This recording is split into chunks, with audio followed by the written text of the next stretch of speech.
Ang ebolusyon ng tao. Isang kwento ng pag-ibig, kapangyarihan, at pagbabago ng lahi. Sa paglipas ng panahon, nagbago ang mundo, at kasama nito, ang tao. Ngunit sa gitna ng ebolusyon, may iisang tanong na nananatili. Hanggang saan ang kaya mong baguhin, para mabuhay at magmahal? Huwag kalimutang mag-like, comment, at subscribe para sa susunod na kabanata. Pakinggan mula umpisa hanggang dulo para sa buong karanasan ng kwento. Kabanata 3221 hanggang Kabanata 3230. Kabanata 3221. Ang pinuno ay talagang napakamakapangyarihan. Siyempre, noong araw, ginamit namin ang lahat ng uri ng paraan para umunlad sa Dust Sky. Pero sa kasamaang palad, hindi namin nagawa. Kahit anong nilalang, o kahit na isang God Spirit ang pumasok doon, sila ay magiging mga karaniwang nilalang. Wala na silang anumang kapangyarihan para sirain ang mga hadlang. Tanging ang pinuno lang ang hindi naaapektuhan ng pagsupil ng Dust Sky. Ginagamit niya ang sarili niyang kapangyarihan para sirain ang Dust Sky. Sa universo na ito, tanging ang pinuno lamang ang makakaabot sa antas na iyon. Sila ay dalawang tao lamang. Kahit gaano pa sila katawa-tawa, madaling mapapatay sila ng pinuno. Ilang beses ko na itong nakita, pero ang pinuno ay laging nakakamanghang panoorin. Mahirap paniwalaan ang kanyang lakas. Sa punong tanggapan ng God Chaos Party, pinapanood ng mga miyembro ng God Chaos Party ang eksenang ito na may labis na pagkabigla. Gayunpaman, may ilang miyembro ng God Chaos Party na tahimik lang at malamig habang nanunood. Si Rocky D ay isa sa kanila. Malakas ang tibok ng kanyang puso, na parang mabubutas ang kanyang dibdib. Lubos siyang nagpapasalamat na pinigilan ni Hansen si Bauer sa paggawa ng kung anuman. Inisip niya na kung gumawa si Bauer ng isang bagay na masyadong kapansin-pansin, tiyak na gising ang interes ni Burry Path God. Kung susuriin nito si Bauer at mapansin ang kakaiba sa kanya, tiyak na magiging problema iyon. Nakunat ang noo ni Rocky D at inisip, buwisit. Bakit pa ako pumunta sa 33 skies? Isa itong tiyak na kamatayan. Gusto niyang makahanap ng paraan para iligtas si Bauer.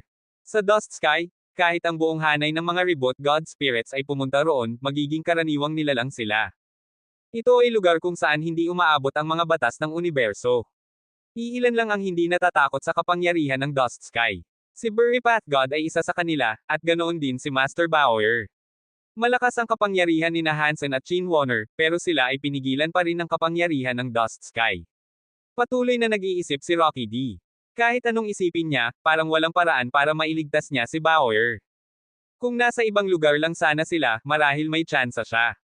Pero sa Dust Sky, napigilan ang kanyang kapangyarihan. Kahit walang magamit na kapangyarihan, paano pa nga ba niya may iligtas ito? Lalong nanghihina ang kapangyarihan ni Warner. Nagpalabas ng bahagharing ilaw si Burry Path God upang gapyusan siya. Kahit anong pagpupumiglas o paglaban niya, hindi niya mabasag ang bahagharing liwanag na iyon. Nakakapanibago at nakakalito, ang gintong liwanag sa kanyang katawan, kahit mukhang nandoon, tila wala talaga. Malinaw na unti-unti nang nauubos ang kanyang kapangyarihan. Mahirap na para sa kanya na lumaban pa sa anumang paraan. Gumalaw ang mga mata ni Burry Path God. Tinitigan niya si Warner na nakagapos at sinabi. Noon, ang iyong kuya na si Chinshu ay gumawa ng isang malaking hangarin. Kung tutulungan namin siyang sirain ang mga pader ng universo upang makapunta siya sa kabilang mundo at hanapin ang iyong muling isinilang na katawan, tutuperin niya ang aming kasunduan na sirain ang 33 skies. Sa huli, nawala ang aming ugnayan sa kanya, at hindi na siya bumalik. Hindi niya tinupad ang kasunduan. Kung ikaw ang kanyang kapatid, ikaw ngayon ang dapat gumawa ng ipinangako niya. Tulungan mo kaming sirain ang 33 skies. Hindi naintindihan ni Warner ang sinasabi nito, ngunit ang mga matang puno ng pagkalito ay tila hamina dahil sa kanyang reverse super God spirit mode. Tinitigan ni Warner si Burry Path God at nagtanong.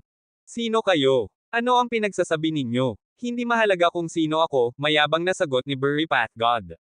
Ang mahalaga ay mula ngayon, alipin na kita. Maaari kitang utusan sa anumang bagay, at kailangan mong sundin ako. Hindi kita kilala, kaya bakit ako magiging alipin mo? Tanong ni Warner. Ang pangalan ko ay Burry Path God. Balang araw, ako ang magiging Panginoon ng universo. Lahat ng nilalang sa universo ay magiging alipin ko. Ikaw, maaari ka nang maging alipin ko ngayon. Dapat mong ipagmalaki ang alok na iyon. Hindi mukhang nagbibiro si Burry Path God. Para bang normal lang sa kanya ang sinasabi. Umiling si Warner. Hindi ako magiging alipin mo. Sinabi ng kuya ko na tayo ay mga malalayang tao. Hindi mahalaga kung kami ay hinahamon ng mga Diyos o demonyo, walang sino man ang maaaring mag-utos sa aming kaluluwa o magpaalipin sa aming katawan. Tumawa si Buripat God at nagsabi, talagang baliw ang kuya mong si Chinshu, pero natatakot akong hindi na niya kayang protektahan ang sarili niya ngayon. Kung hindi, paano ka makakalabas ng mag-isa? Pero ikaw pala ang taong isinakripisyo niya ang kanyang buhay para sayo. Nang marinig iyon, nagbago ang mukha ni Warner. Kuya, anong nangyari kay kuya? Sinubukan ni Warner na alalahanin, ngunit bigla niyang hinawakan ang kanyang ulo at sumigaw. Para bang may sumabog sa loob ng kanyang isip. Napansin iyon ni Buripat God at malamig siyang tumawa. Si Chinshu, hindi naman siya masama noon.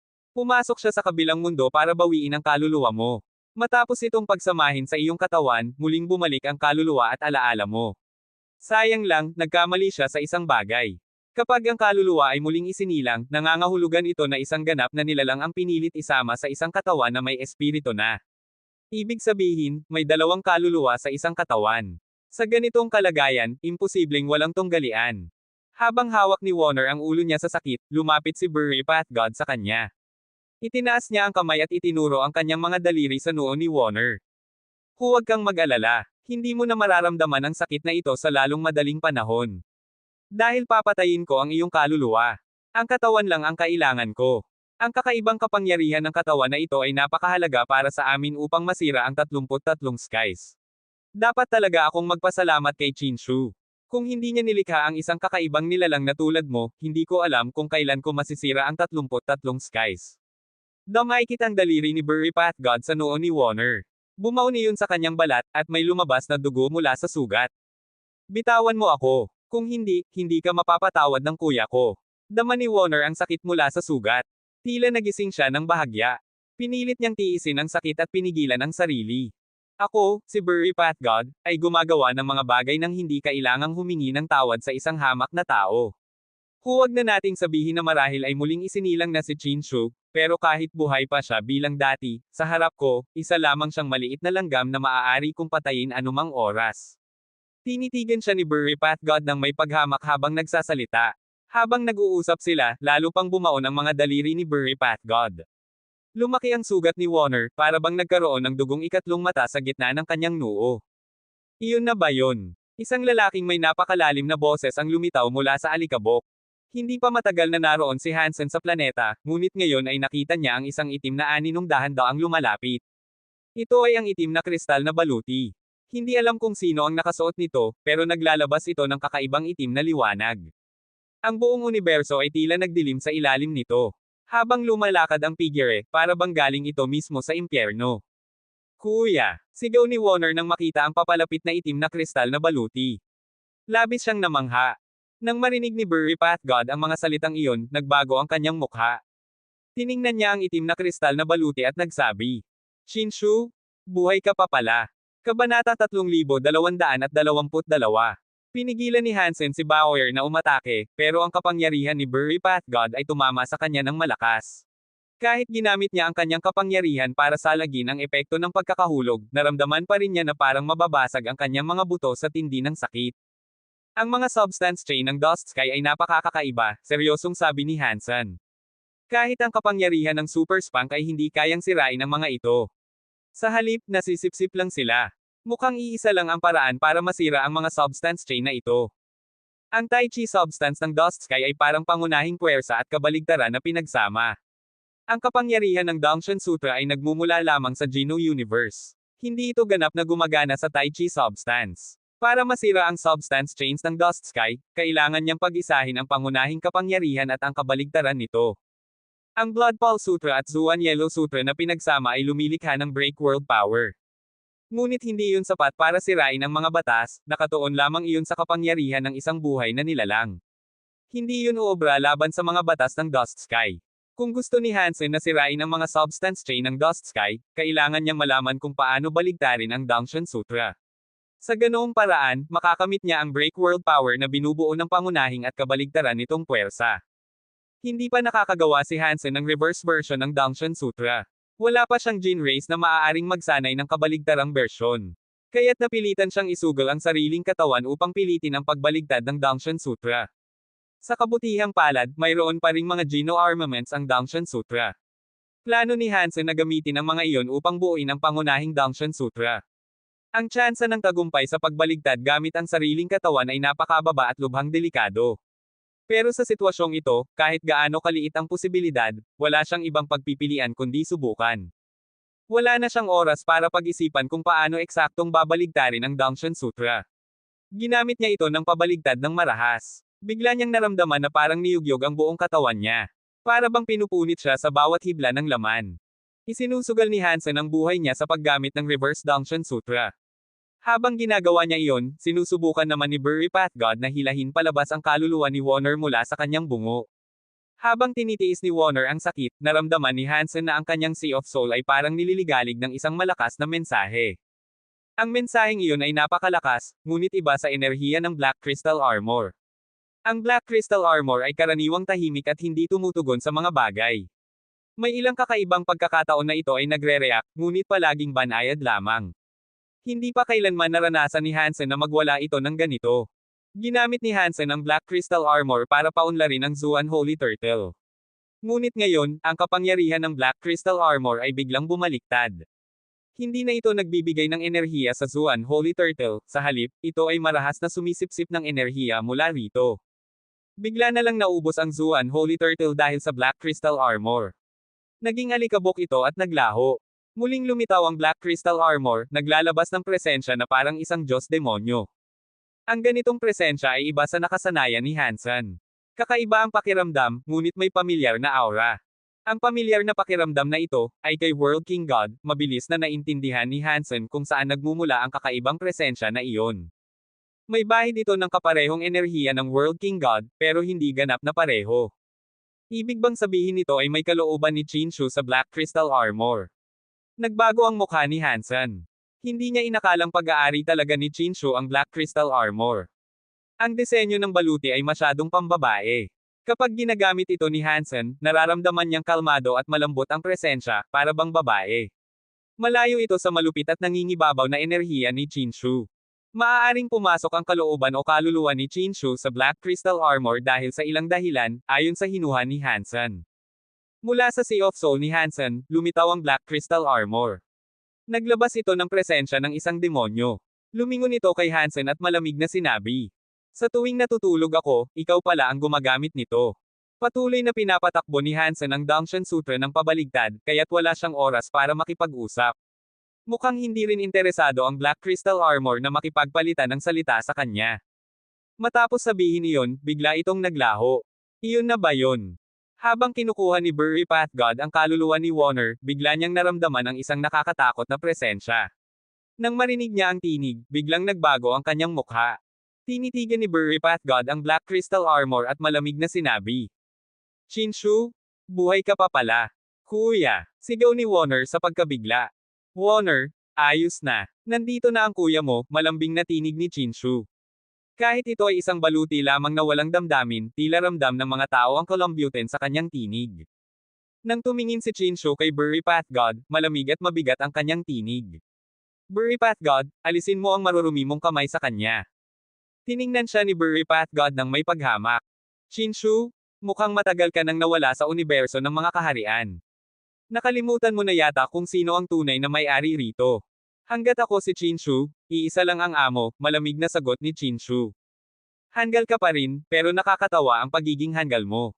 Mabuti na lang at hindi ka namatay. Ayon sa ating kasunduan, tinulungan kitang makapasok sa kabilang mundo. Kapalit noon, sinabi mong tutulungan mo akong sirain ang 33 skies.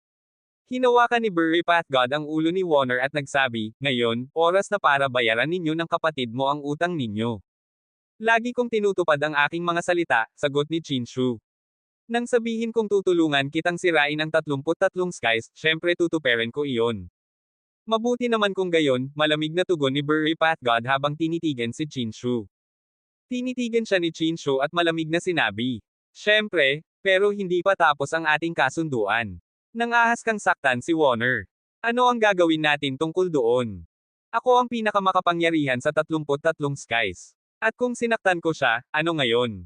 Mayabang na sagot ni Burry Pathgod. Ano ngayon? Tumawa si Chin-Shu. Itinaas niya ang kamay at biglang ipinihit ito. Biglang parang nabagsakan ng bundok si Burry Pathgod na noon ay nakahawak kay Warner. Bumagsak siya sa espasyo, at ang katawan niya ay tumama sa isang planeta. Nabasag ang lupa sa ilalim ng kanyang mga paa. Nakalahati ang tuhod ni Buripat God sa lupa.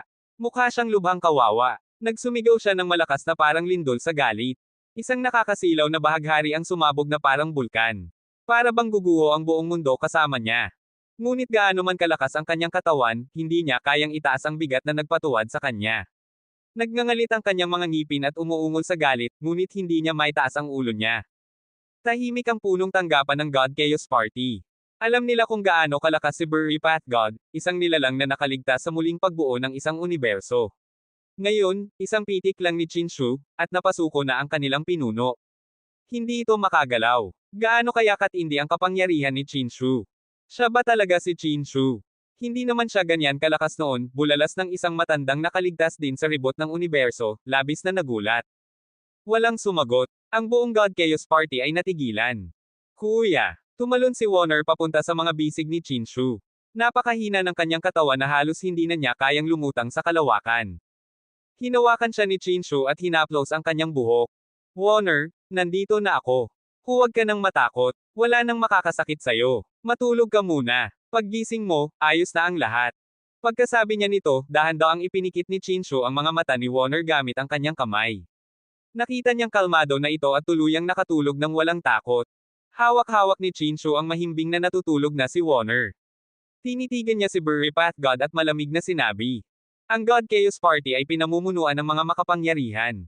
Mula ngayon, ako, si Chinshu, ang magiging pinuno ng God Chaos Party. Buripat God, susunod ka ba sa bagong amo mo? Wala kang karapatang gawin iyon. Sa katawan ni Buripat God, tila nagising ang kanyang nakatagong kalooban. Isang nakakatakot na kapangyarihan ang biglang sumabog. Kabanata 3223. Ang kapangyarihan ni Buripat God ay labis na malakas. Ang buong Dust God ay yumanig sa bigat ng kanyang kapangyarihan. Parang kaya nitong ibaon ang langit, lupa, at espasyo sa paligid.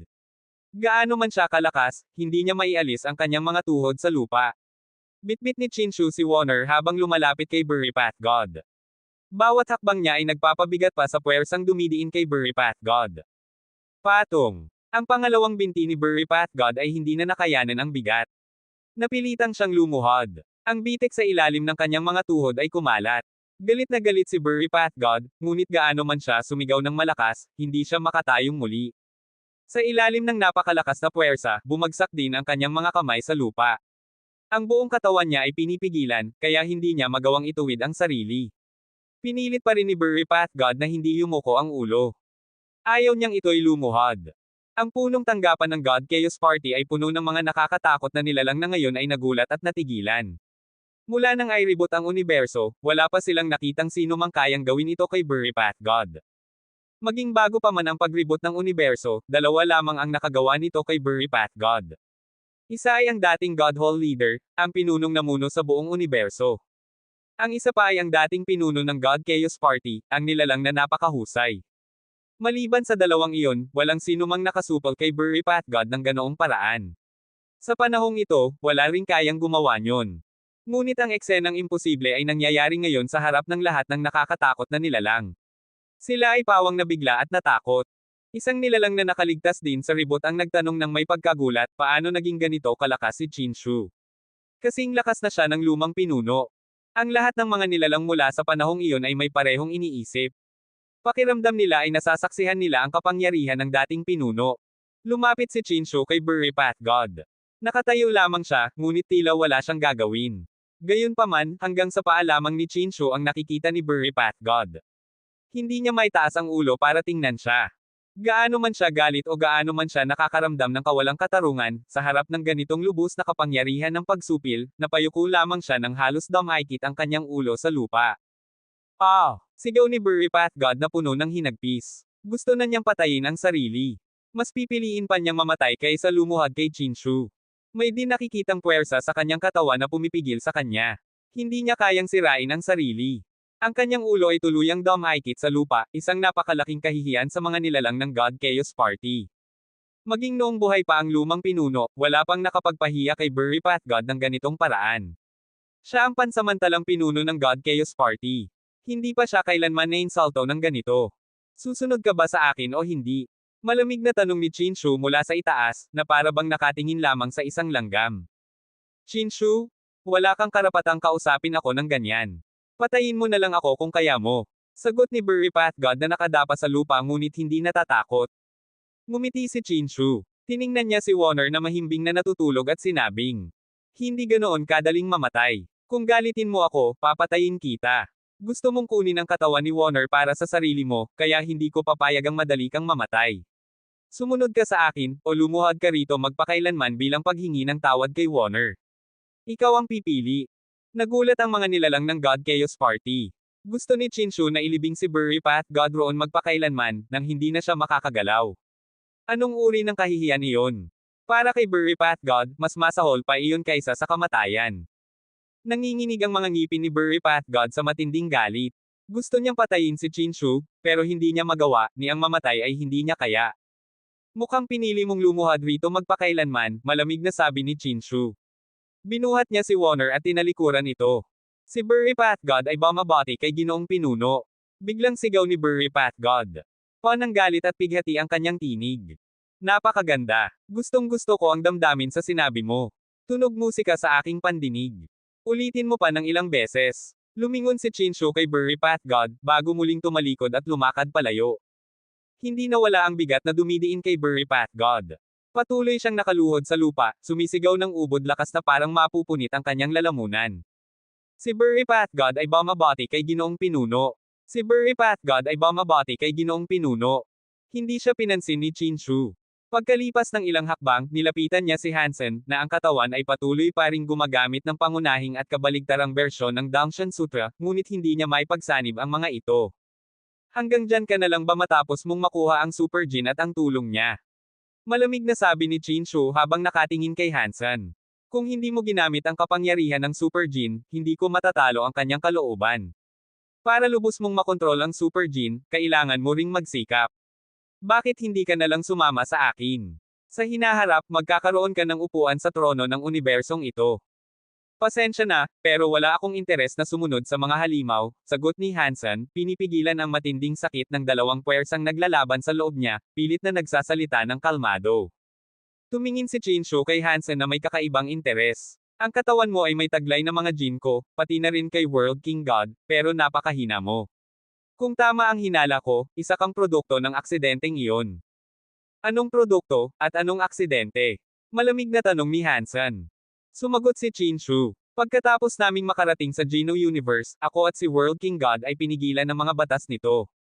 Kinailangan naming maghiwalay para mabawasan ang pagsupil ng mga batas ng Geno Universe.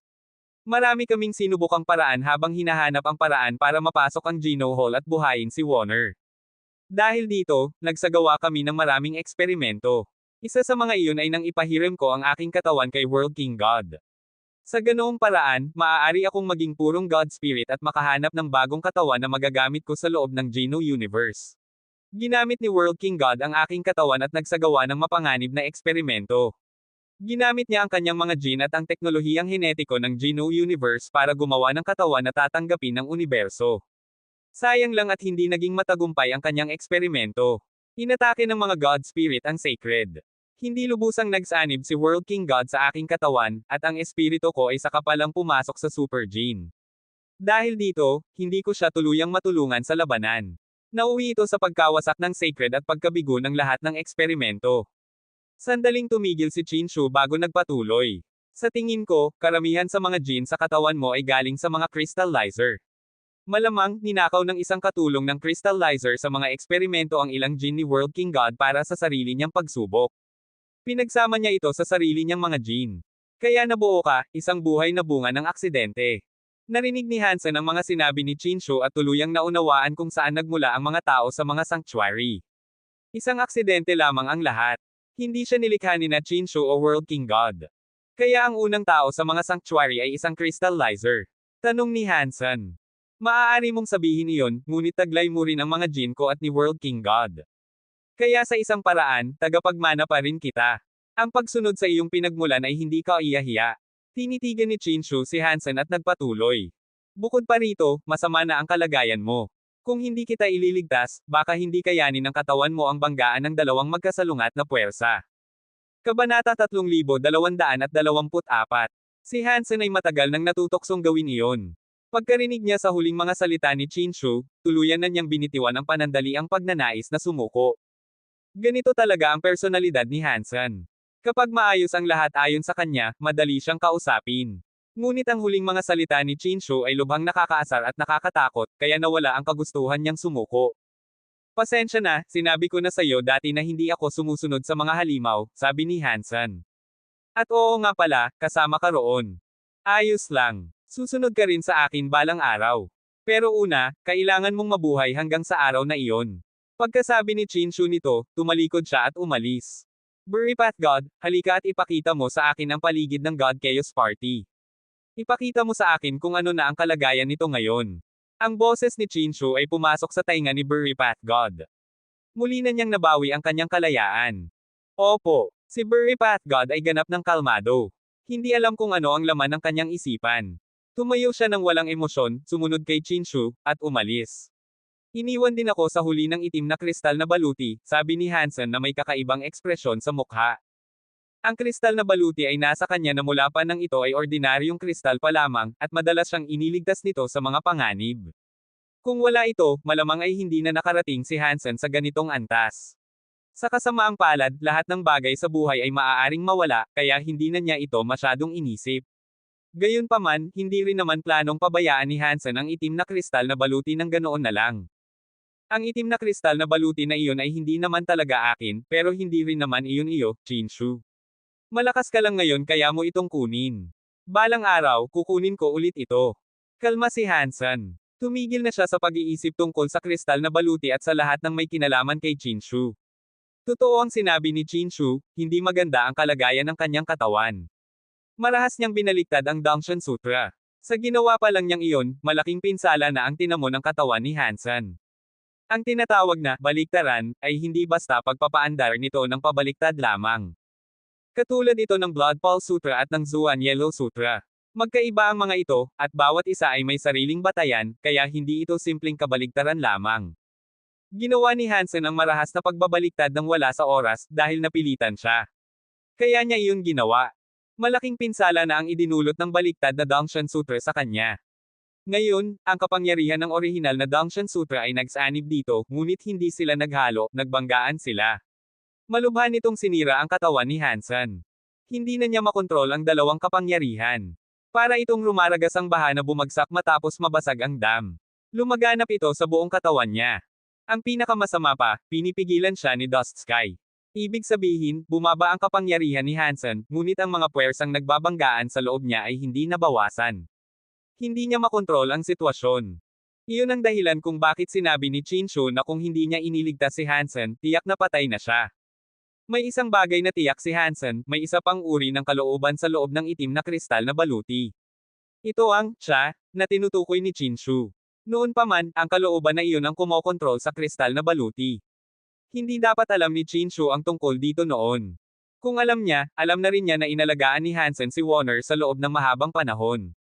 Sa ugnayan nilang iyon, tiyak na hindi niya hahayaang mamatay si Hansen. Alam ni Hansen na kung babanggitin niya ito, may 80% hanggang 70% na posibilidad na ililigtas siya ni Chinshu. Ngunit hindi ganon si Hansen. Kahit alam niya ang katotohanan, hindi siya kailanman hihingi ng tulong. Tiniis ni Hansen ang matinding sakit ng kanyang katawan habang sinusubukang ibalik sa tamang daloy ang dalawang kapangyarihan. Napakahina na ng kanyang enerhiya. Lahat ng lakas niya ay nasa pinakamababang punto, at hindi niya kayang kontrolin ang dalawang magkasalungat na puwersa. Imposibleng kontrolin ang dalawang kapangyarihan.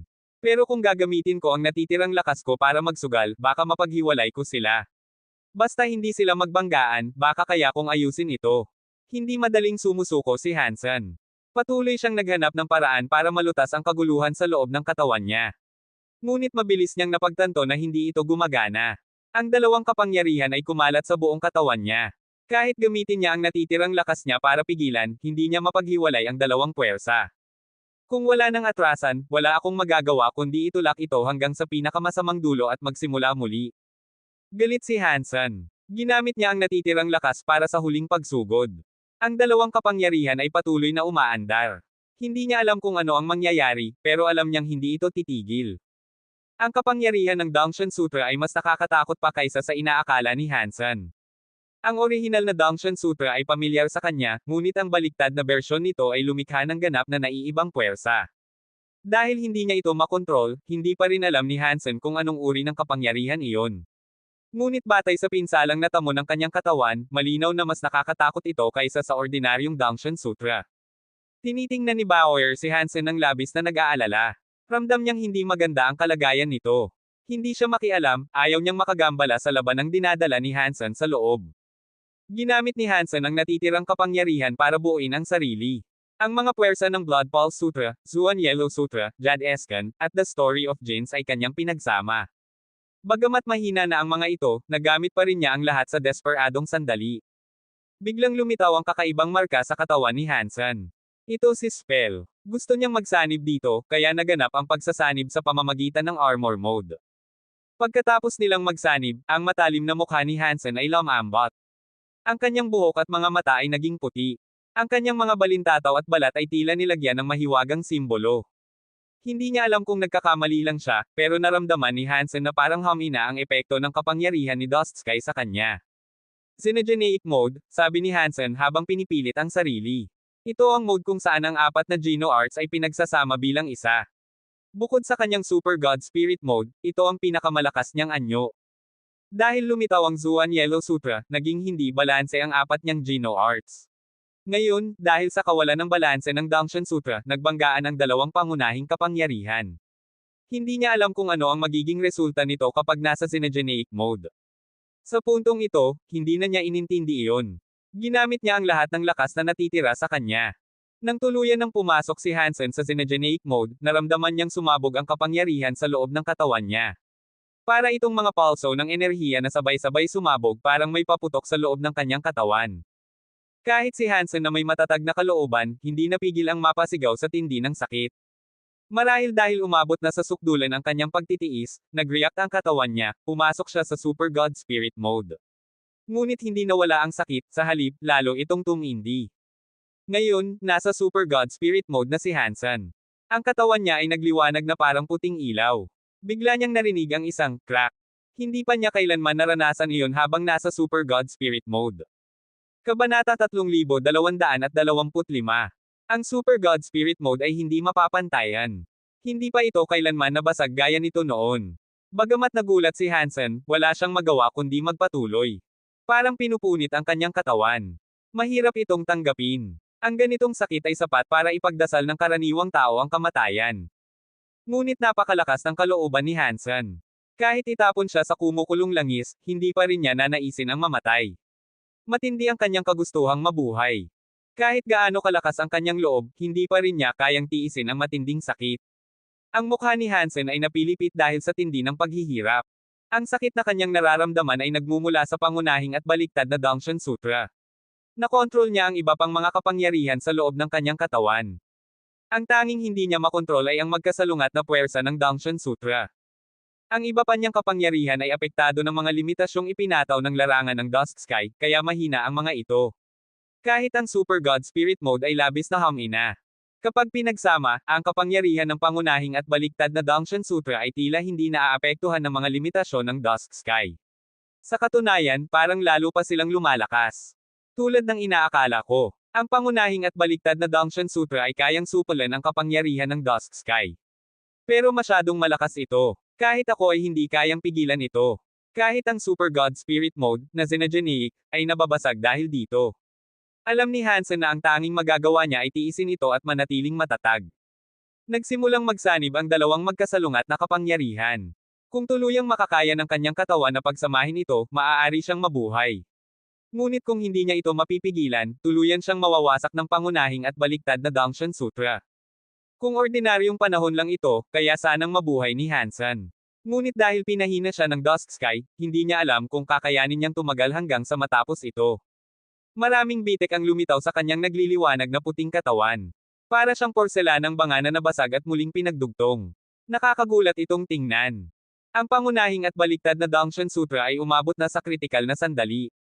Mabilis silang nagsasanib at lalong lumalakas. Sa ganitong sitwasyon, lalong matindi ang pinsala sa katawan. Ramdam ni Hansen na hindi nakakayanin ng katawan niya. Ang kapangyarihang nalilikha ng dalawang bersyon ng Dangshan Sutra ay higit pa sa kanyang inaakala. Nanggigigil si Hansen habang tinitiis ang lahat, ngunit ang katawan niya ay parang porselanang estatwa na maaari nang mabasag anumang sandali. Hindi niya alam kung kailan ito tuluyang bibigay. Nakita ni Bauer ang krisis na kinakaharap ni Hansen. Kinuha niya ang maliit na gintong banga at inilagay ito sa tuktok ng ulo ni Hansen. Ang gintong liwanag mula sa banga ay bumaba na parang ilog ng gintong bukal na naglilinis sa kanya. Pinapahiran nito ang kanyang balat, mga buto, laman loob, at laman, na muling pinatitibay ang mga ito. Ang katawan niyang malapit ng sumabog ay unti-unting gumaling sa tulong ng kapangyarihang iyon. Hindi na kailangang sabihin, labis na gumaan ang pakiramdam ni Hansen. Ang bawat selula ng kanyang katawan ay tila muling pinagdugtong at naging mas matibay. Bauer! Gulat at tuwang-tuwang sabi ni Hansen. Sa punong tanggapan ng God Chaos Party, nakaupo si Chinshu sa trono ni Burry Path God. Si Burry Path God ay nakayuko ang mga kamay, walang ekspresyon, parang isang estatwa. Isang kasapi ng God Chaos Party ang tumingin kay Chinshu nang may pagtataka.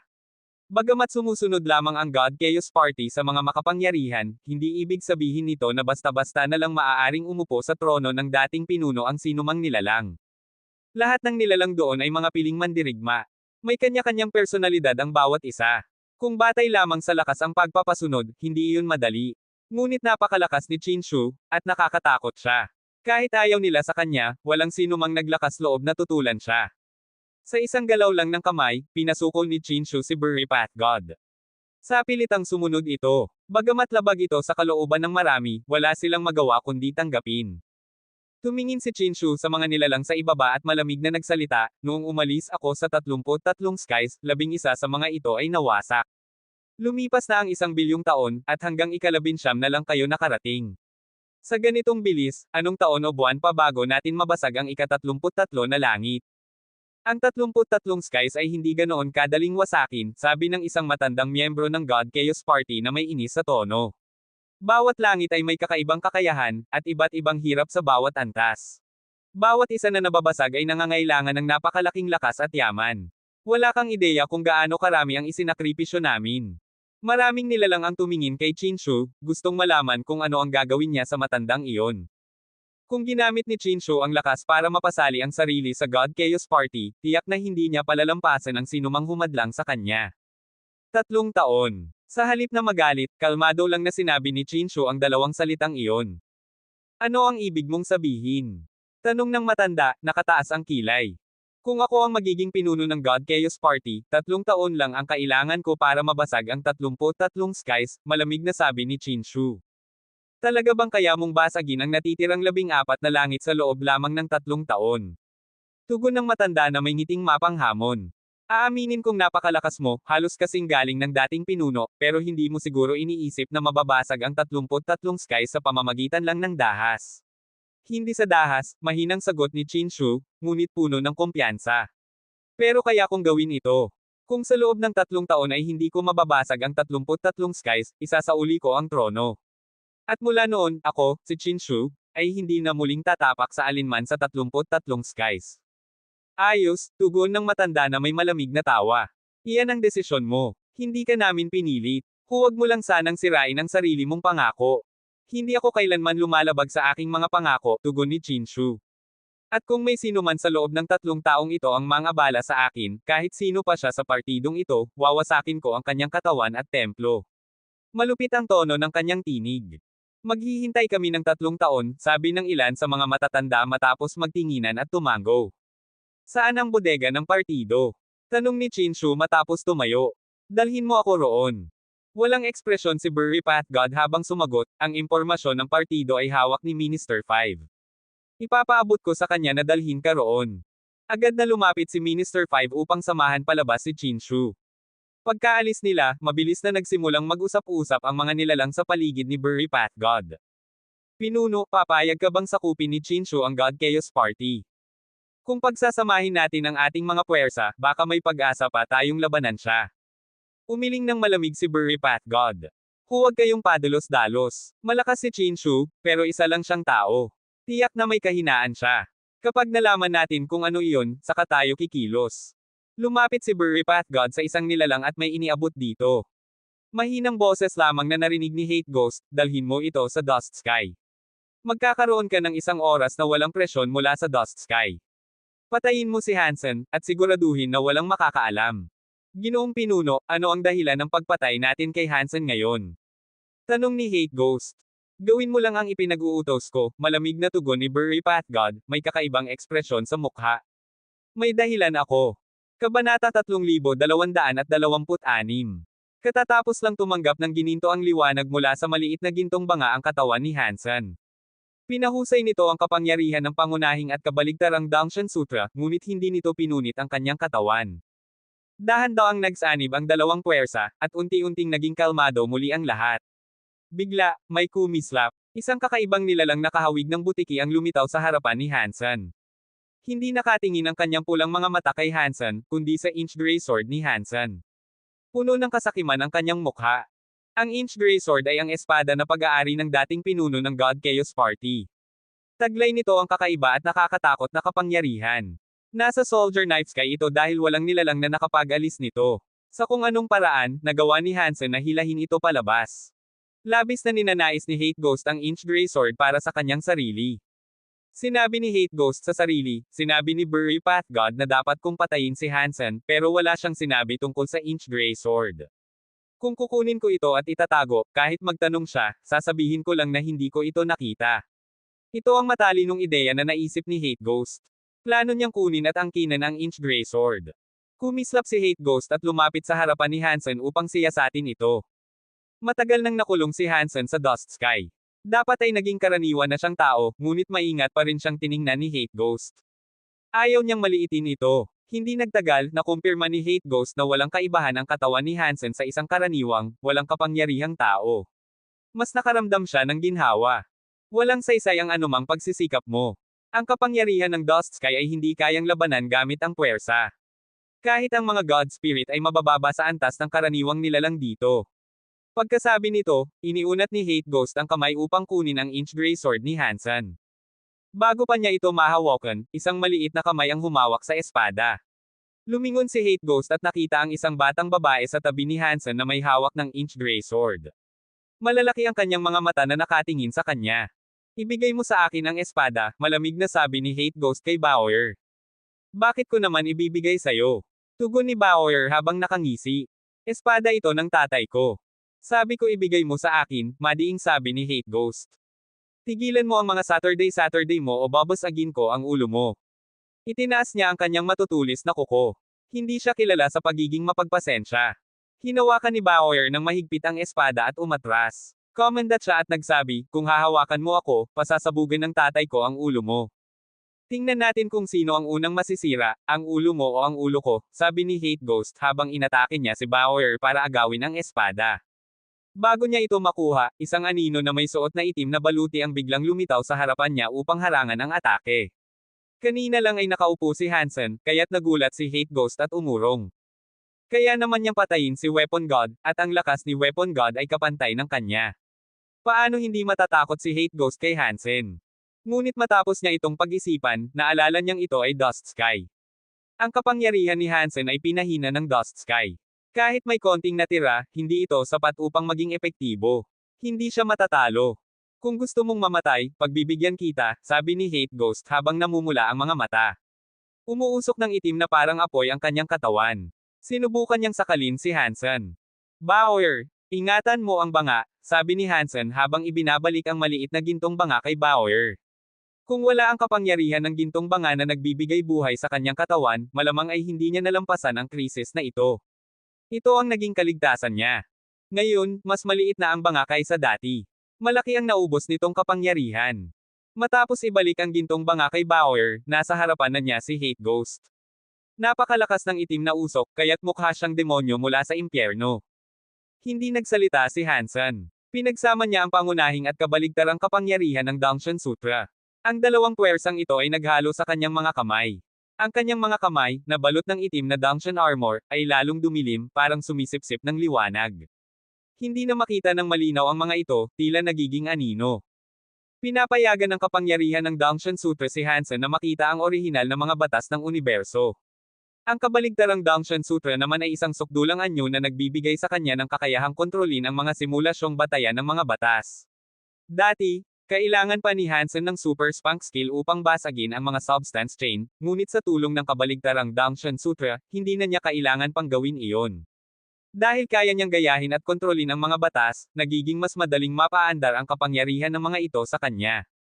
Nang magsanib ang pangunahing at kabaligtarang puwersa ng Dangshan Sutra, nagbunga ito ng mga karagdagang pagbabago. Ang dalawang puwersa ay lumilikha ng break world powers. Hindi lamang nito binabasag ang mga batas ng universo, kundi binabago pa. Kung may salitang makapaglalarawan sa break world power ng Dangshan Sutra, ito ay pagbabago. Kaya niyang baguhin ang pinakapundamental na mga batas ng universo, isang kakayahang hindi kayang gawin kahit ng mga Diyos.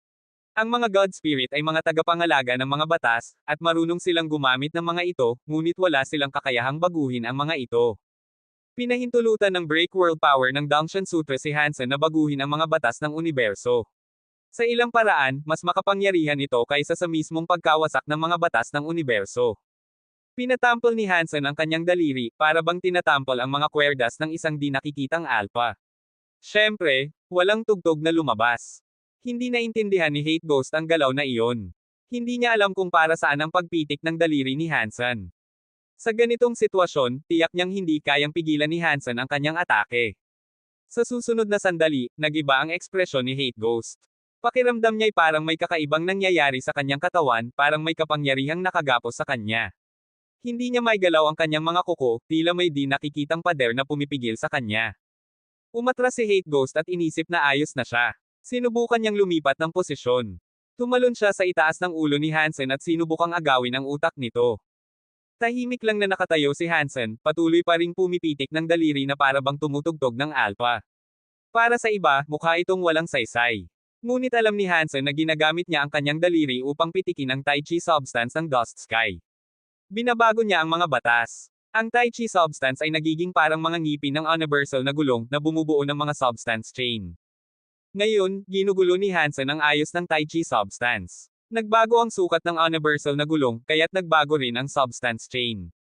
Binago ni Hansen ang mga batas ng Dust Sky. Ang pagbabagong ito ay hindi tuluyang sumire sa mga batas ng Dust Sky, ngunit nagdulot ito ng malaking pagbabago sa kanilang kaayusan. Arg! Sigaw ni Hate Ghost. Parang biglang natuyo ang lahat ng tubig sa kanyang katawan at agad siyang kumulubot. Ilang segundo lang, isa na siyang tuyong bangkay. Hindi. Imposible, may dala akong avoid dust orb. Hindi dapat gumana sa akin ang mga kapangyarihan ng Dust Sky. Kahit gumana man, hindi dapat ganito, nakakatakot, hindi niya natapos ang sinabi dahil tuluyan siyang naging alikabok. Kinuha ng Tai Chi substance ang kanyang buhay at lakas, at ginawang alabok ang kanyang katawan. Kabanata 3227. Hinabol ang Annihilation God Spirit Gene Race na Hate Ghost. Isang simpleng anunsyo lang iyon na tumunog, at walang anumang naiwan. Maging ang alikabok ni Hate Ghost ay sinipsip ng Tai Chi substance. Napakalinis ng pagkakapatay, wala man lang bakas na naiwan sa kanya. Isang orb ang nahulog. Kasing laki ito ng Dragon Ball. Wala itong kahit anong alikabok. Parang perlas ang itsura nito. Ang break world power ng Dangshan Sutra ay nakakakilabot. Inabot ni Hansen ang orb gamit ang kanyang mga kamay. Nagpakita ang kanyang mukha ng halo-halong emosyon. Kailangan niyang aminin na nagulat siya. Binago lang niya ang mga batas sa paligid ni Hate Ghost upang mas mapabilis ang pag-ikot ng mga universal cogwheels. Iyon ang nagdulot ng nakakatakot na epekto. Pinatay nito ang isang Annihilation God Spirit Gene Race. Talagang nakakakilabot. Sa kabutihang palad, ang break world power ni Hansen ay bagong buo pa lamang. Hindi ito tumatagal ng matagal, 2 segundo lang. Ang Tai Chi substance na binago ay bumalik din agad sa dati nitong anyo. Pero kahanga-hanga pa rin iyon. Ilang simpleng pagbabago lang ang ginawa ni Hansen upang baguhin ang laki ng mga cogwheels.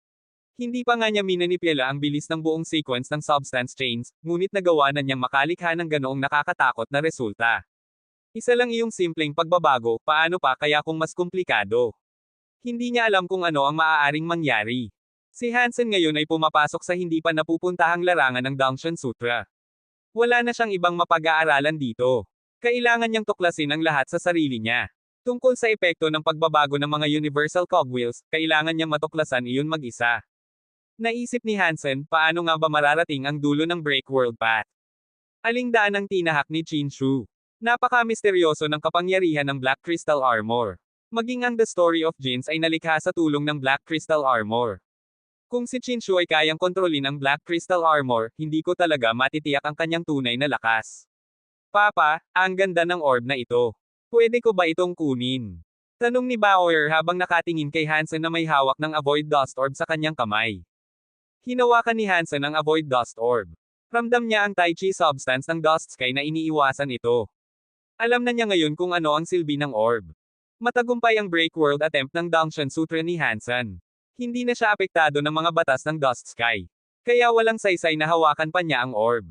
Siyempre, pwede. Kung gusto mo ito, at hanggat hindi ito makakasama sa iba, ibibigay ko sayo. Iniabot ni Hansen ang Avoid Dust Orb kay Bauer at hinaplos ang ulo ng bata. Kung wala ang tulong ng maliit na gourd ni Bauer, malamang 70% ay humantong siya sa isang malaking kapahamakan. Kinuha ni Bauer ang Avoid Dust Orb at masayang inilagay ito sa maliit niyang gourd. Inilapit niya ito sa kanyang tainga at inalog bago ito itinago.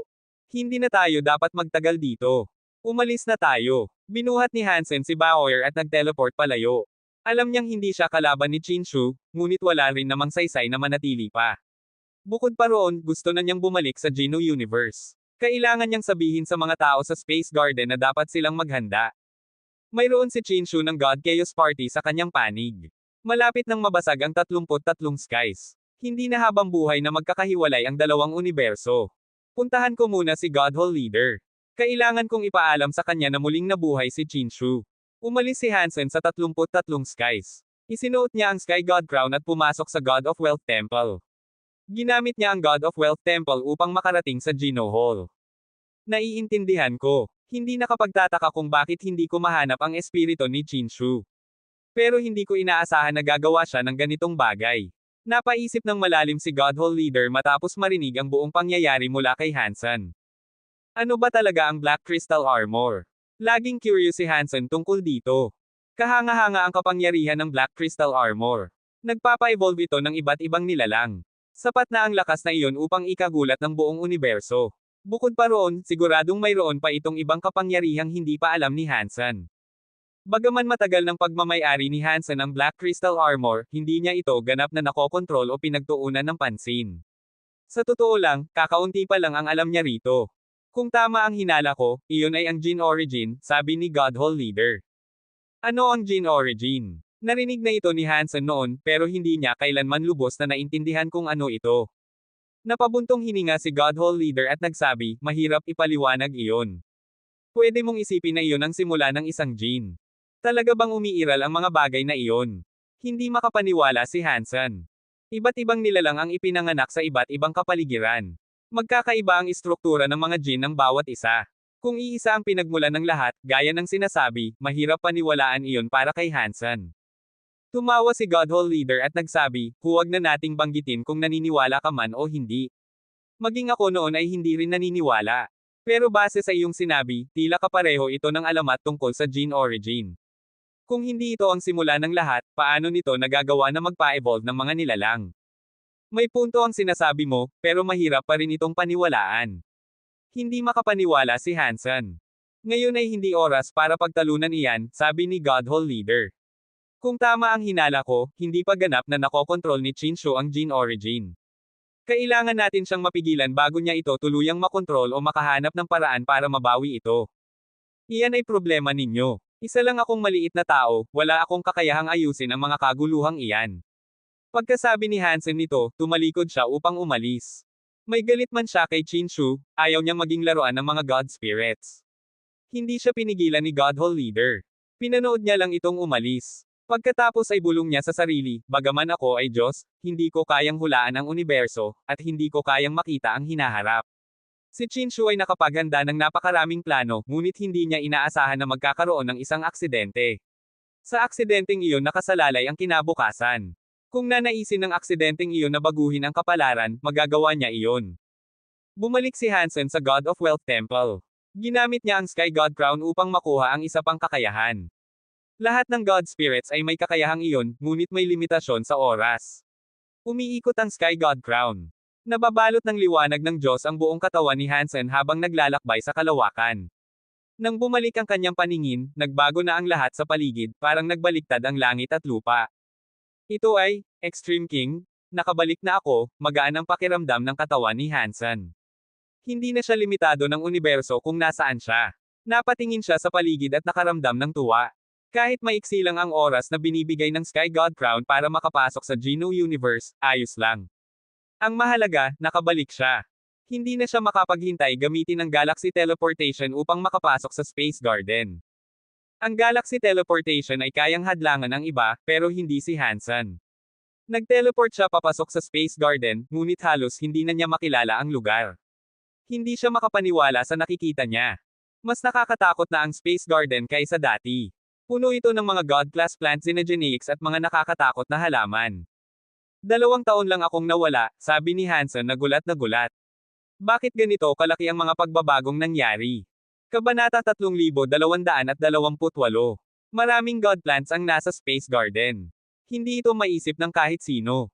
Hindi alam ni Hansen kung ito ba ay resulta ng Space Garden mismo o kung may kinalaman ito sa mga pagbabagong nagaganap sa buong Geno Universe. Naalala ni Hansen ang sinabi sa kanya ni God Hall Leader, dahil masyadong mapangwasak ang laban niya kay World King God, naapektuhan ang Universe of Kingdoms at ang Geno Universe. Sa Universe of Kingdoms, napakaraming pulses at gene eggs ang lumitaw.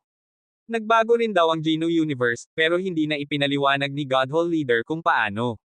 Kung ito nga iyon, hindi inaasahan ni Hansen na ganito kalaki ang mga pagbabagong nangyari. Sino ka? Bakit ka nandito sa Space Garden? Isang binata ang nagtutok ng espada kay Hansen. Tinitigan ni Hansen ang binata. Pamilyar ang mukha nito, pero hindi niya maalala kung saan niya ito nakita dati. Ang Space Garden ay lugar na pinapasok ko kung kailan ko gusto. Sino ka, at sino ka para pigilan ako? Tanong ni Hansen na may interes sa kanyang mukha. Hindi tao ang binata. Isa siyang nilalang na tila kabilang sa lahi ng Sky. Pero dapat nasa Sky Palace ang mga Sky. Hindi alam ni Hansen kung bakit nasa lugar na tulad ng Space Garden ang binata. Ako ay estudyante ni Yu Shuang ng Space Garden, malamig na sabi ng binata. Nagpapatrolya ako dito sa Space Garden. Huwag kang lalaban. Sumama ka sa akin at ipaliwanag kung paano ka nakapasok dito. Sige, sagot ni Hansen na tumango. Hindi inasahan ni Yu Shuang na basta na lang susunod si Hansen. Nagulat siya, pero agad na bumawi. Itinutok niya ang espada kay Hansen at sinabi, halika. Sumama ka. Inihatid ni Yu Shuang si Hansen sa base ng Space Garden. Habang naglalakad, nagtanong si Hansen, isa kang Sky. Bakit hindi ka sa Sky Palace nag-e-ensayo?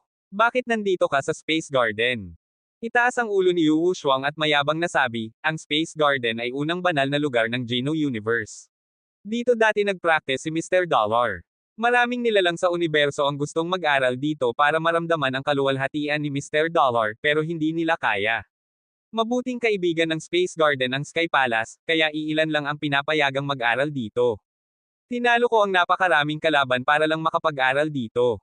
Naiintindihan ko, sabi ni Hansen, na napansin na malaki na ang ipinagbago ng Space Garden. Tama nga ang iniisip niya. Kahit wala siya, nandoon pa rin si Little Flower. Naalala niya sina Xi Jinping, Gu Qingcheng, at ang iba pa. Sa pagkawala niya, tiyak na malaki na ang ipinagbago ng mga galing sa sanctuaries. Nakakatawa nga kung hindi pa rin sumikat ang Space Garden. Bukod sa Sky Palace, may mga estudyante rin bang galing sa ibang lahi na pumupunta rito? Tanong ni Hansen. Hindi ito lihim, kaya madali lang nakasagot si Yu Shuang. Siyempre, lahat sa universo ay kilala ang pangalang Dollar. Kahit wala na si Mr. Dollar, narito pa rin sina Mr. Fei at ang iba pang mahuhusay. Hindi ito lugar para sa ordinaryong mga lahi. Kahit ang mga pinakamayayamang lahi ay kailangang sumunod sa mahigpit na kondisyon ng Space Garden bago makapasok dito. Hindi basta-basta nakakapasok ang sinuman. Bukod sa Sky, ang rebate at ilang piling lahi lang ang pinapayagang pumasok. Para sa iba, malaking pribilehiyo na makapag-aral dito. Nagulat si Hansen. Mabilis niyang naintindihan kung sino ang tinutukoy na Mr. Fei, walang iba kundi ang anak niyang si Han Fei. Sanay siyang tawagin itong Little Flower kaya halos nakalimutan na niya ang tunay nitong pangalan. Nang marinig niya ang pangalang Little Flower, saglit siyang natigilan. Mayabang nasabi ni Yu Shuang, ako ay estudyante ni Mr. Fei. Sinusundan ko ang kanyang mga turo sa aking pag-eensayo. Nasaan si Han Fei ngayon? Tanong ni Hansen na nakangiti. Bata pa si Little Flower, halos kasing edad lang niya si Yu Shuang, pero may mga estudyante na siya. Napaisip tuloy si Hansen na parang apo na niya si Yu Shuang sa pagtuturo. Bakit ang dami mong tanong? Sumama ka na lang, sagot ni Yu Shuang, biglang nagbantay. Halatang teritorial si Yu Shuang. Pagdating sa mga bagay tungkol sa Space Garden, hindi na siya nagsalita. Sa base ng Space Garden, napansin ni Hansen na ilang beses na itong mas malaki kaysa dati. Isa na itong napakalaking lungsod. Ang karangyan nito ay maihahambing sa kabisera ng Extreme King. Maraming nilalang ang naglalakad sa paligid. Nakita ni Hansen ang maraming pamilyar na mukha, mga tao at nilalang mula sa sanctuaries. Maging ang mga espiritu ay naroon din. Mukhang dinala ni Little Flower dito ang maraming tao, nilalang, at espiritu mula sa sanctuaries, naisip ni Hansen. Si Little Flower lang ang tanging may kakayahang pumasok at lumabas sa sanctuaries. Sa pintuan ng base, may dalawang bantay, isa ay galing sa Extreme King at isa ay mula sa Very High. Katulad sila ni Yu Shuang, mga binatang tila mga estudyante rin na ipinadala para mag-ensayo. Tinuro siya ng Extreme King na binata at nagtanong, Yu Shuang, sino siya? Habang nagpapatrolya ako, nahuli kong pasimpleng pumasok ang dayong ito, sagot ni Yu Shuang. Dadalin ko siya kay Mr. Tang. Malamig na sabi ng binatang Extreme King, hindi pwedeng dalhin ang mga tagalabas sa lungsod. Iwan mo muna siya rito. Tatawagan ko si Mr. Tang. Tahimik na pinanood ni Hansen habang inilalabas ng binatang Extreme King ang kanyang communicator. Narinig niya ang isang pamilyar na tinig. Ano? May dayong sumubok pumasok sa Space Garden. Bantayan mo siya. Pupunta ako dyan agad. Gusto kong makita kung sino ang sapat na malakas para makapasok sa Space Garden. Bigla na lang natigil ang tawag. Narinig ni Hansen ang tinig ni Tang Xinliu. Tinitigan ni Hansen ang binatang Extreme King at nagsabi, sa itsura mo, parang pamilyar ka. Kamag-anak ka ba ni Bai Wanjie? Paanong lakas ng loob mong banggitin ang pangalan ng ama ko? Galit na sigaw ng binata. Si Bai Wanjie ang ama mo. Kaya pala tinatawag mo siyang hari, gulat na sabi ni Hansen. Ibig sabihin siya ang umupo sa trono ng Extreme King. Ang ama ko ang umupo sa trono, malamig na sagot ng binata. Alam na ng lahat iyon. Niloloko mo ba ako? Umiling si Hansen. 2 taon siyang nawala sa Geno Universe, at tila maraming nagbago. Dahil ang prinsipe ng Extreme King ay bantay na lang sa Space Garden, halatang napakataas na ng reputasyon ng Space Garden ngayon. Anong nangyayari dito? Isang boses ng babae ang narinig mula sa lungsod, at isang babaeng nakaberdeng damit ang lumabas. Tinanong ng babae si Yu Shuang kung ano ang nangyayari, pero nang makita niya si Hansen, nanlaki ang mga mata niya. Namula ito at halos tumulo ang mga luha. Hindi siya makapaniwala sa nakikita. Ikaw, isang salita lang ang nasabi niya bago siya tumigil. Exquisite, ang tagal nating hindi nagkita, nakangiting sabi ni Hansen habang kumakaway. Nagulat din siya, naroon pala sa Space Garden si Exquisite ng Very High. Ikaw, bumalik ka na, tumulo ang luha ni Exquisite. Ramdam niya ang matinding pagnanais na yakapin si Hansen. Nang susugod na siya, bigla siyang natigilan. Bahagyang nanginginig ang kanyang tinig. Kabanata 3229. Napabuntong hininga si Exquisite at nagsabi, hindi ko pa rin nagagawang matagumpay ang Very High Forget Love. Tita Exquisite, kilala mo ba ang lalaking ito? Tanong ng batang lalaki ng Very High na gwardya habang nakatingin ng may pagtataka kay Exquisite. Siyempre, kilala ko siya, sagot ni Exquisite habang nakatingin kay Hansen. Hindi ko akalain na may sinuman pa na hindi siya makikilala. Pagbalik ko, nakita ko ang napakaraming pagbabago sa lugar na ito, sabi ni Hansen na may ngiti. Halos hindi ko na makilala ang lugar. Exquisite, sabihin mo nga, bakit ka nandito sa Space Garden? Nang makita ni Exquisite na nakangiti si Hansen, ngumiti rin siya pabalik. Sumagot siya, oo. Sa nakalipas na 2 taon mula nang mawala ka, maraming bagay ang nangyari. Ang buong universo ay hindi na tulad ng dati. Kung ikukumpara sa outer sky, mas maraming tao ang gustong mag-practice dito sa Space Garden. Isa ako sa kanila. May tinatago pa rin si Exquisite na ayaw niyang tuwirang aminin. Ang dahilan kung bakit siya pumunta sa Space Garden ay hindi dahil mas magaling ito kaysa sa outer sky. Ito ay dahil si Hansen ang nagtayo ng lugar na iyon. Nagulat sina Yu Shuang at ang mga gwardya nang makita nilang ngumiti si Exquisite. Pati ang estudyanteng Very High ay hindi makapaniwalang nagawa niyang ngumiti ng ganoon. Ang mga tulad ni Exquisite, na nakamit na ang pinakamataas na antas ng Very High Sense at nagkaroon ng Very High Forget Love, ay wala ng emosyon. Dapat ay palagi silang malamig at walang pakiramdam. Walang sino man ang nakakita sa kanya na ganoon dati. Nakaramdam ng matinding pagtataka sina Yu Shuang at ang 2 gwardya. Hindi nila alam kung sino ang lalaking nasa harap nila, pero malinaw na kaya nitong gawin si Exquisite na ngumiti. Habang nagtataka sila sa pagkakakilanlan ng lalaki, isang gintong anino ang biglang lumitaw mula sa lungsod. Isang malaking gintong hayop na parang leon ang tumalon sa harapan ni Hansen. Nagulat sina Yu Shuang at ang iba. Ang gintong anino ay hindi kalakihan, pero alam nila kung gaano ito nakakatakot. Ang pinuno ng Empty Mountain, ang nag-iisang gintong growler sa universo, ay minsang lumaban kasama ni Dollar. Ngayon, isa na siyang hindi matatawarang nilalang sa Space Garden. Maging ang mga elite ng Extreme King, Very High, at Sky Palace ay natatakot kapag nakikita nila ang gintong growler. Ngunit sila ay mga hamak na nilalang lamang. Karaniwan, nananatili si Golden Growler sa isang malayong mansyon, kasama ng anak ng pamilya Hansen na si Linger. Ngunit sa kung anong dahilan, bigla itong tumakbo palabas at tumalon patungo sa misteryosong lalaki. Lahat sila ay nagulat. Tumalon si Golden Growler sa kanya. Kahit ang isang elite ng universo ay mamamatay sa takot sa ganoong sandali. Inakala ng mga gwardya na agad na mapapatay ang lalaki. Ngunit sa susunod na sandali, namilog ang kanilang mga mata. Hindi sila makapaniwala sa nakita nila. Tumalon si Golden Growler sa lalaki at inilagay ang isa nitong paa sa balikat nito. Nilalaro at dinidilaan niya ito ng masaya, sabay wagwag ng buntot. Parang isang malaking aso na gustong makuha ang pagmamahal ng kanyang amo. Sino? Sino ang lalaking ito? Hindi makapaniwalang tanong ni Yu Shuang at ng dalawang kasama niya. Ang paglitaw pa lang ni Golden Growler ay nakagulat na sa mga elite. Pagkaraan ng ilang sandali, isang matandang lalaki ang biglang sumulpat mula sa espasyo at lumuhad sa harap ni Hansen. Panginoon, bumalik na kayo. Para bang binaligtad ang mundo ni Yu Shuang at ng mga gwardya. Ang lalaking ito, na kilala bilang 9,000 King, ay laging kinatatakutan. Isa siyang malupit na tao sa Space Garden. Maliban kina Han Fei, Han Linger, at ilang miyembro ng pamilya Hansen, wala siyang iginagalang ni isa. Noong minsan ay bumisita ang pinuno ng Very High, ngunit si 9,000 King ay nakataas pa rin ang ilong at walang pakialam. Wala siyang respeto kahit sa ganoong kataas na panauhin. Sa panahong iyon, siya ay kinatatakutang nilalang. Pero ngayon, nakaluhod siya ng buong pagpapakumbaba sa harapan ni Hansen. Hindi iyon kapanipaniwala. Matandang Siyam, hindi mo kailangang gawin yan, sabi ni Hansen habang inaabot at itinataas ang katawan ni 9,000 King. Panginoon, bumalik na kayo. Sunod-sunod na nagsilabasan ang mga makapangyarihang nilalang. Si Flower God Leader ay labis na nasabik. Tumakbo palabas si Tang Xinliu habang tumatawa. Holy she asterisk T. Lumang Han, bumalik ka agad.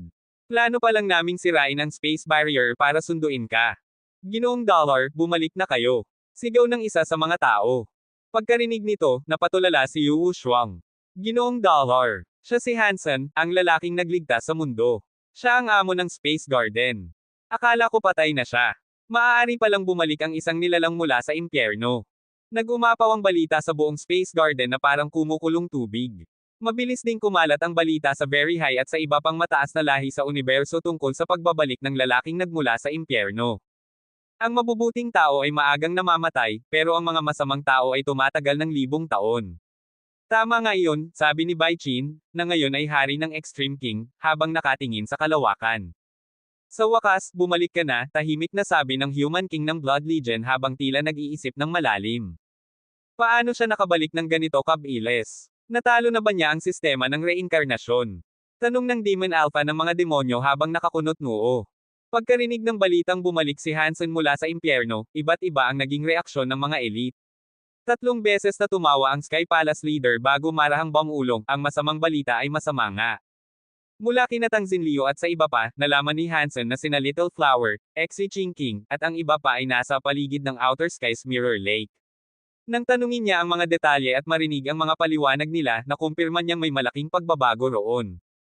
Papa, sigaw ni Linger habang tumalon sa mga bisig ni Hansen na parang kuting. Ang aking maliit na Linger, mas lalo kang gumanda, sabi ni Hansen habang niyakap ito at hinalikan sa pisngi. Nakaramdam siya ng labis na tuwa bilang isang ama. Hansen, bumalik ka na, halos maiyak na sabi ni Wang Yuhang nang makita siya.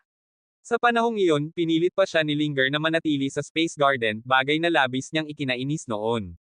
Ngunit ngayong bumalik si Hansen, pakiramdam niya ay isang magsasakang napailalim sa puwersa pero ngayon ay pinalaya ng hukbong PLA.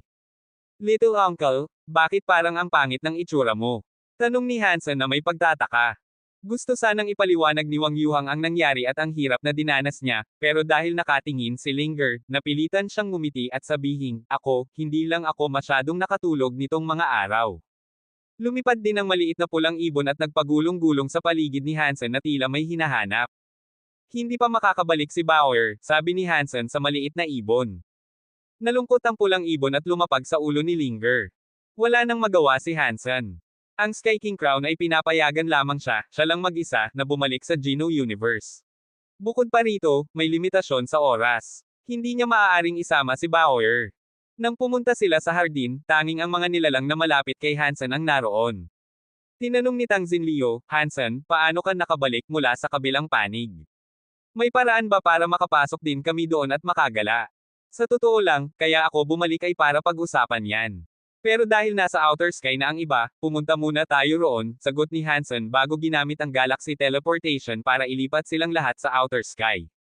Sinahan yan at ang iba ay nakarinig na ng tungkol sa pagbabalik ni Hansen, pero nang makita nila siya sa harap nila, hindi pa rin nila mapigil ang ma-excite. Inimbitahan din ni Hansen sina Very High Leader at Sky Palace Leader.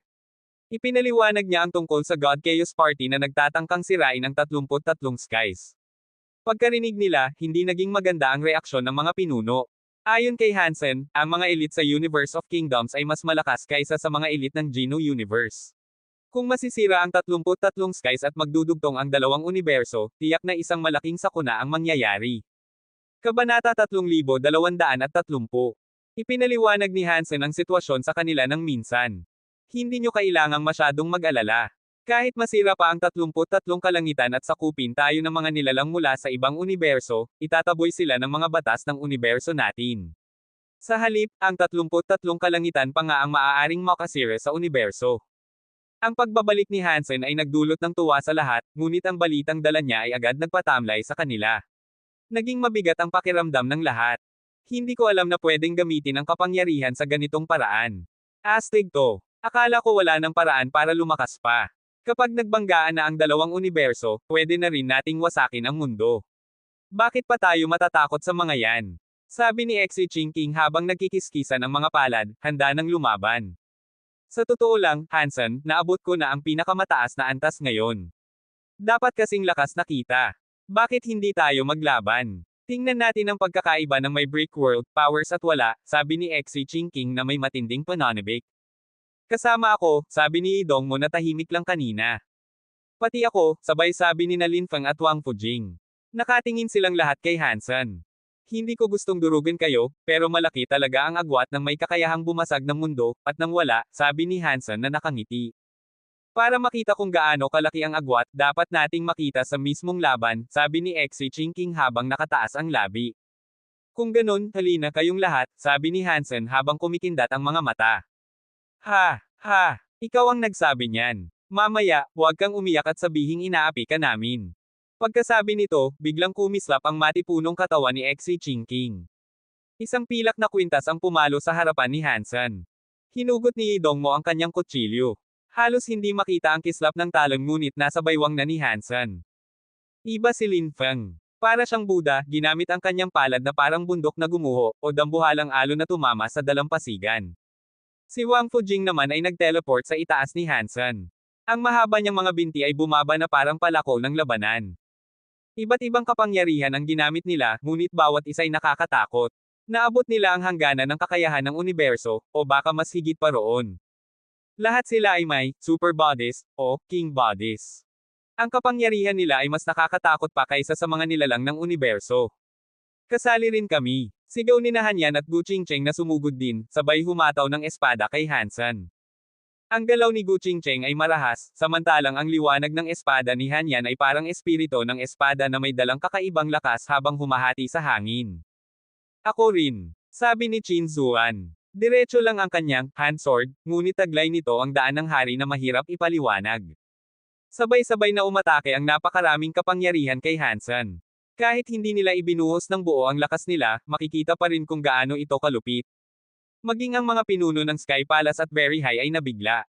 Ang mga tao sa Space Garden ay kakaibang nilalang, hindi katulad ng ibang nilalang ng universo. Kung gugustuhin nila, sapat na ang mga mandirigmang nasa Space Garden upang sakupin ang buong Geno Universe. Ngunit lahat ay nakatingin pa rin kay Hansen. Gusto nilang malaman kung gaano talaga kalakas ang Break World Power na sinasabi niya. Habang sabay-sabay na sumugod ang mga kapangyarihang iyon, hindi gumalaw si Hansen. Bahagya lang niyang pinindot ng daliri ang hangin. Biglang bumagal ang oras. Parang nasa slow motion ang lahat ng galaw nila. Ngunit hindi talaga bumagal ang mga kalaban, ginamit ni Hansen ang Dangshan Sutras Break World Power upang baguhin ang bilis ng mga cogwheel ng universo, kaya bumagal ang daloy ng oras. Hansen, minamaliit mo kami. Akala mo ba, kaya mong talunin kami sa pamamagitan lang ng pagbabago ng bilis ng oras? Sigaw ni Xi Jinping habang nagliliyab ng pilak na apoy ang katawan. Parang bulkan siyang sumabog, at nabasag niya ang mabagal na oras. Si Wang Fujing ay nag-teleport muli, tinatanggal ang mga gapos ng oras at mas galit na sumugod kay Hansen. Ang malamig na mga mata ni Yi Dongmo ay kumislap. Hinampas niya ng talim ang hangin, pinuputol ang oras at espasyo, hindi rin siya naapektuhan. Parang alam na nila ito mula sa simula. Ginamit nila ang lakas ng kanilang super bodies, determinado na turuan si Hansen ng leksyon. Patuloy pa rin sa ngiti si Hansen. Nang makita niyang hindi naapektuhan ang espada ni Hanyan, ngumiti siya. Lumaki na talaga si Little Yan. Ngunit habang iniisip niya iyon, hindi rin siya nakatigil. Paulit-ulit niyang pinindot ang daliri, binabago ang mga batayang bahagi ng universo, pati ang sukat ng mga cogwheel. Nanatiling nakatayo si Hansen, hindi gumagalaw. Sina Xi Jinping, Wang Fujing, Lin Feng, Yi Dongmo, Han Yan, at iba pa ay nawalan ng kontrol sa direksyon ng kanilang atake. Ang kamao ni Xi Jinping ay tumama sa espada ni Yi Dongmo, at isang napakalakas na pagsabog ang yumanig sa kalangitan. Pareho silang naitulak paatros. Ang mga binti ni Wang Fujing ay sumalpok sa mga kamay ni Lin Feng, parang banggaan ng langit at bundok. Nabiyak ang espasyo sa lakas ng tama. Ang espada ni Han Yan ay tumama sa espada ni Gu Qingcheng, nagdulot ng ganap na kaguluhan sa paligid. Nanatiling kalmado si Hansen, ngunit sina Xi Jinping at ang iba pa ay napilitang umatras. Hindi na sila makapaniwala, alam nilang mas malakas si Hansen, pero ang kontrol niya sa kanilang mga galaw na parang mga manika ay tunay na nakakatakot. Hindi yun basta lakas lamang. Mas mataas pa roon. Nagsimulang maunawaan ng lahat kung gaano ki-special ang Break World Powers. Lahat ng nilalang na nagmula sa mga sanctuaries ay mayabang sa sarili nilang paraan. Ngunit nang malaman nilang pwede pa silang lumakas, gusto nilang makamit iyon. Tumingin ang Sky Palace leader sa Very High Leader. Pareho silang nag-aalala. Kung lahat ng Break World Elites ay may kapangyarihang tulad ni Hansen, malaking problema ito kung bumukas muli ang 33 kalangitan. Magkakagulo ang buong Geno Universe. Ang hihina niyo pa, sabi ni Hansen na nakangiti. Kung gusto niyong makipaglaban sa akin, matutunan niyo muna kung paano bumasag ng mundo. Pagkatapos kong makamit ang Brick World, lalaban ako ulit sayo. Sigaw ni Xi Jinping na tumatawa. Hindi masama, malamig na sagot ni Yi Dongmo. Pagkatapos, kinausap ni Hansen ang lahat tungkol sa 33 kalangitan. Nang matapos, tinawag niya sina Little Flower at Linger upang bumisita sa sanctuaries at makita si Jianran. Ngunit bago niya magamit ang kanyang kapangyarihan upang pumunta roon, may hamarang sa kanya. Hansen. Mr. Bai. Yumuko agad si Hansen bilang paggalang. Si Mr. Bai ang nag-iisang tagapagmana ng Zuanmen. Siya ang nagturo kay Hansen ng ilang kakayahan. Kahit hindi ito kailanman umamin, itinuring ni Hansen si Mr. Bai bilang kanyang guro. Gusto kong makita ang iyong Brick World Powers. Mabilis na ipinaliwanag ni Mr. Bai ang dahilan ng paglapit niya. Siyempre, maaari niyong makita. Ipinakita ni Hansen ang kanyang Break World Power gamit ang Dangshan Sutra upang tipunin ang itim na liwanag sa dulo ng kanyang daliri. Tiningnan ito ni Mr. Bai, tumango, at nagsabing, "Nakita ko na. Ngayon, tingnan mo naman ang akin. Sabihin mo kung ito rin ba ay Break World Power." Pagkasabi nito, lumikha si Mr. Bai ng puting liwanag sa kanyang daliri. Iba ang kulay, ngunit naramdaman ni Hansen na magkahawig ang lakas ng Break World Power nila, bagaman hindi eksaktong pareho. Mr. Bai, kailan niyo natutunan na bumasag ng mundo? Tanong ni Hansen, halatang nagulat. Tiyak siyang, Break World Power, iyon. Matapos kong panoorin ang laban mo kay World King God, may natutunan ako, sagot ni Mr. Bai. Pagkatapos noon, pinag-isa ko ang yin at yang. Hindi ko lang alam na iyon pala ay Break World Power. Napakalakas niyo talaga, puri ni Hansen. Sa simpleng panunood lamang ng laban nila ni World King God, natutunan ni Mr. Bai kung paano bumasag ng mundo. Bilang tagapagmana ng Zuanmen, malinaw na napakalakas ni Mr. Bai.